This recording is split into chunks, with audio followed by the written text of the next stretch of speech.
High বন্ধুরা, আজকে আমার রেসিপি হচ্ছে দুপুরের আমরা খাবো ডালিয়া।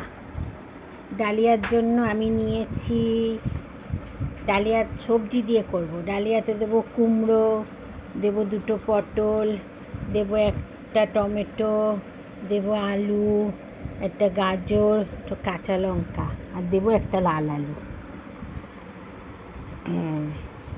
আর দুপুরের জন্য ওর সাথে একটা সবজি বানিয়েছি। সবজিটা হচ্ছে কাটুয়ার ডাঁটা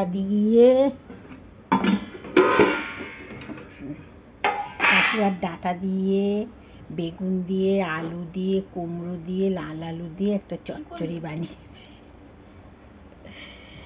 এই চচ্চড়িটা হয়ে গেছে। আর করবো এখন আমরা ডালিয়ার কুটনোগুলো তোমাদের দেখিয়ে দিলাম। আমি কুটে নিয়ে রেডি হয়ে আসছি, তোমরা সঙ্গে থেকো, কোথাও যেও না। বন্ধুরা, এই যে ডালিয়া করব, তার জন্য ডালিয়া নিয়েছি।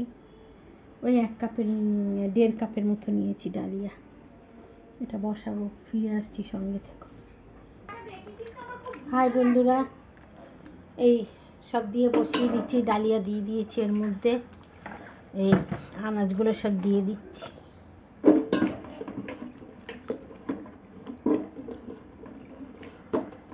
আনাজগুলো সব দিয়ে দিলাম। দেব পরিমাণ মতো নুন,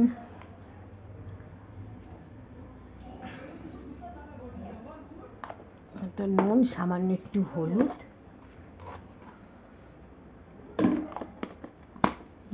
আমি এতে ঘি দেবো না, এই তেল দেবো না, নামাবার সময় ঘি দিয়ে দেবো। এরকম করে সঙ্গে থেকো, ফিরে আসছি।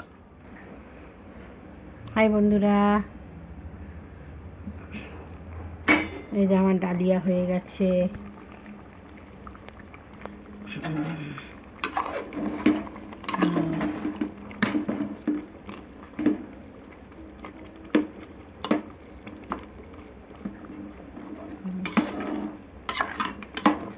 নামাবার সময় একটু ঘি দিয়ে দেবো, ব্যাস, ডালিয়া হয়ে গেল। এরকম করে খেয়ে দেখো, করে খুব ভালো লাগবে। আমি তো এরকম করেই করে খেয়ে দেখি, শুধু ডালিয়া, ডাল ফাল কিছু দিই না, এর মধ্যে আনাজ দিয়ে দিই, নামাবার সময় ঘি দিয়ে দিই, খাই, বেশ ভালো লাগে খেতে। উপোস কাপাসে এরকম, আজকে আমাদের উপোস না, তাও শনিবার আছে, এই জন্য ভাত পাতার করিনি, এই খাবো। আর শাক চচ্চড়ি দেখালাম, ওই খাবো। আবার অন্য কোনো দিন অন্য কোনো রেসিপি নিয়ে তোমাদের সামনে হাজির হব। আজ এই পর্যন্ত। ভালো থেকো, সুস্থ থেকো, বাই।